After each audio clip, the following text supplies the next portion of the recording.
Hello, my name is Kerrioth, and today we are going to take a look at the Sunday preview for the 30th. I keep doing this. I keep looking over there because the date is over there, but the date is also right here. So I don't know why I do it, but another week has gone by. Another long, devastating week. The passage of time continues on unabated during this hell year. No, it's actually not bad. It's not a bad Monday. It's alright, it's pretty good. Anyway, let's take a look at what we've got. You'll be shocked to learn that it's mostly Mortal Realms / Age of Sigmar related. Or would you be shocked? No, because I just showed you the screen a little bit early. Here we go. So, warbands of the Mortal Realms. You get the idea already, right? You get the idea. Not a lot of 40k this week. Again, skipping that. So, descend into Direchasm.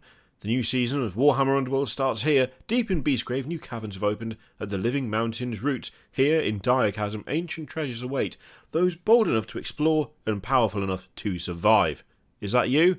Is it me? Probably not.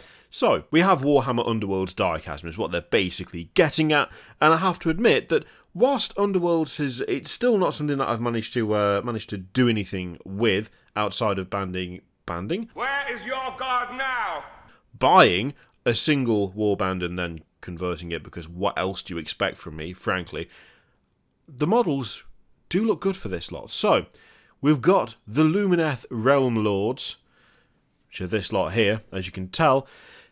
I have to admit, I like the lad with the crazy crescent staff there, and the owl, nice. I like the lad with the bow, even if I'm pretty sure that 3 strings on a bow is like nonsense, but whatever.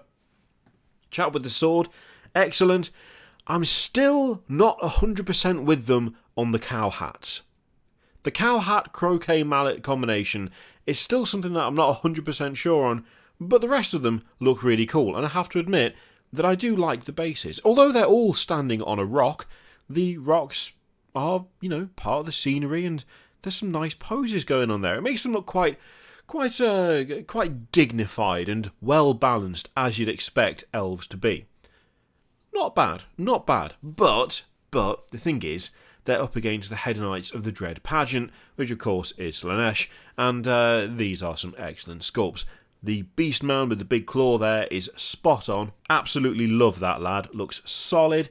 The fellow with the spear and shield and the magnificent crest there on the helmet. The nice furs, the cloak attached directly to the skin. I really like that lad as well. That is also some gnarly scarification going on there. And the other two look pretty good as well. Although it is weird to see that the Lumineth guy has got a bow with strings, specifically 3, and this fella here who does not have strings doesn't have strings. I lost track of what that sentence was supposed to be. You get the idea. It's weird that the strings on one are not on the other. I don't know why that bothers me, but it kind of does, because it's like, well, if you can put strings on bows, why aren't you putting strings on all bows instead of putting 3 strings on one bow and no strings on another bow? Where is the string equality, is what I'm asking here. There's no suitable answer for that, but yeah, other than that, I really like these models. I think they're doing a decent job with these mortals of Slaanesh. They're nailing it. They look cool. They look suitably magnificent, a bit twisted, a bit dark, but still full of pride and kind of wanting to be that bit kind of like towing the line between creepy and sensuous. It's good. It's good. They're doing a good job. Smashing. Now, of course, we've also got the usual sundry items, various dice and cards and card holders and tokens and all of that good stuff. A book even. Well, a collection of novellas by the look of things. And you've got your normal cards and expansion bits and so on and so forth. Looks fine, looks good. We also have Anarchy at the 8 points. So with this, you've got 4 brand new books, that delve into the Grand Alliances and their warriors. Each includes a comprehensive list of leaders, fighters and monsters available to the various factions that make up each Grand Alliance. The books also feature thematic background tables for each warband and campaigns that will test your mettle as you wage your battles and reward you with powerful artifacts to use in your games. So you've got a bunch of, as they say, 4 books. You've got Agents of Chaos, Brings of Death, Harbingers of Destruction, and Sentinels of Order. I have to admit, out of all those, Sentinels of Order feels the weakest in terms of title, but it's fine, whatever. We have more dice as well, so more fancy dice. Quite like those, actually. Those are nice. Yeah, of the lot, looking cool. There's also, and this is where things get worrying, this is the problem. This is the thing I don't like about Warcry. Generally speaking, all of the Warcry warbands look good. Right? The ones that are specifically made for Warcry, they all look solid. There's no way around it. They all look great. Some I like more than others, but I don't have an actual complaint about any of them outside of things that I would do to change them, but that is not an indication of quality. That just says more about my inability to not tinker with stuff than it does about the initial original design. And they kind of done it again. See, the Scions of the Flame look quality. I really like the Scions of the Flame, and to be honest, I think the Scions of the Flame might be close to my favourites if it wasn't for the existence of the Unmade and the Khainite Shadowstalkers. I do not need the Khainite Shadowstalkers. There is no need for me to have them. I do not need them. And yet, I know full damn well that at some point over the next month or so, that is going to end up at my house, and I'm going to have to paint it. And I'm not going to be happy about it. I'm not going to sit there and be like, woohoo, let's go. I'll be like, why did I buy this? I don't play Warcry. What is the point? But it won't matter because I'll already own it because I have no self-control. Just throwing it out there. For that reason, don't like this box. Don't like it. Well, I don't like it because I do like it. I don't like it because I'll end up buying it. That's why I don't like it, because I like it too much. Anyway, I do like them. They look so good. We also have a few other boxes. Now, these actually, I quite like the idea of these. I like the fact that they're doing this. So you've got the Legions of Nagash, and you also have the Sylvaneth. I think we've looked at these. Have they shown these off before? Either way, these are annoying because they're tempting. These, if they are the same cost as the Warcry warbands, will be, in the grand scheme of the Games Workshop ecosystem, pretty decent value.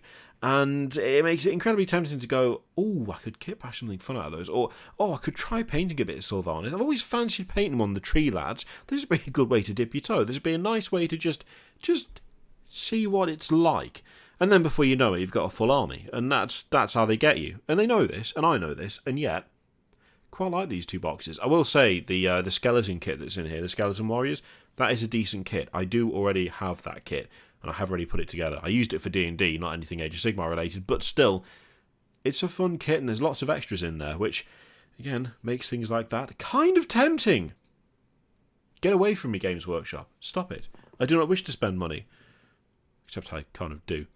Now, whichever warband you play with, you'll want the Tome of Champions 2020. This 112-page book is packed with new rules for open narrative and match play, including multiplayer pit fights, new fated quests, and challenge battles. I don't know what half of this means, but it sounds fun. So yeah, you've got your Tome of Champions 2020. Then we're on to Black Library. So again, bunch of stuff. We've got Ephriel Stern, the Heretic Saint. We've got Lone Wolves. There's some stickery things. Iron-on cloth patches. Not stickery things. They are stickers, but for your clothes that you use an iron to attach. Some pin badges as well. And as always, the standard array of things on Warhammer TV, including on Saturday a Black Library preview, which could be interesting. I suspect it won't get quite the same attention as, say, the other previews they do, but it'll be fun to see what's coming out. So there you go. That is your ramble for Monday, the 30th. I looked at the date again, I don't know why. Looking at the previews for the 29th, again, very thin on the ground in terms of 40k stuff, and when I say thin on the ground, I mean absolutely nothing. But that's fine, because we've had an absolute shed load of 40k releases recently, and there are other games and other systems that Games Workshop makes, and as such, you kind of expect that they would at least occasionally release stuff for them. It's also helped by the fact that the Khainite Shadowstalkers are in there, and I really, really like those, which is bad. It's bad. I mean, I even failed miserably at not buying a Battle Force. I play Age of Sigmar now. I'm just throwing it out there, and I have a box of Caradron Overlords on pre-order. So well done, me. Absolutely failed in terms of trying to keep myself under control. It's fine. I'll get round to them. They won't be added straight to the pile of shame. I'll paint them straight away. Maybe. Thank you very much for watching. Is there anything in there that you're looking forward to? Let me know in the comments down below. In the meantime, feel free to click all the things, Patreon, video, subscribe, all that stuff. Click it if you like, don't click it if you don't want to. And if you would like to, there is an affiliate link in the description for Element Games, which you can use to support the channel, but it is entirely and completely up to you. I'm not going to force you to do it, so do what you like. Thank you very much for watching. I'll see you next time.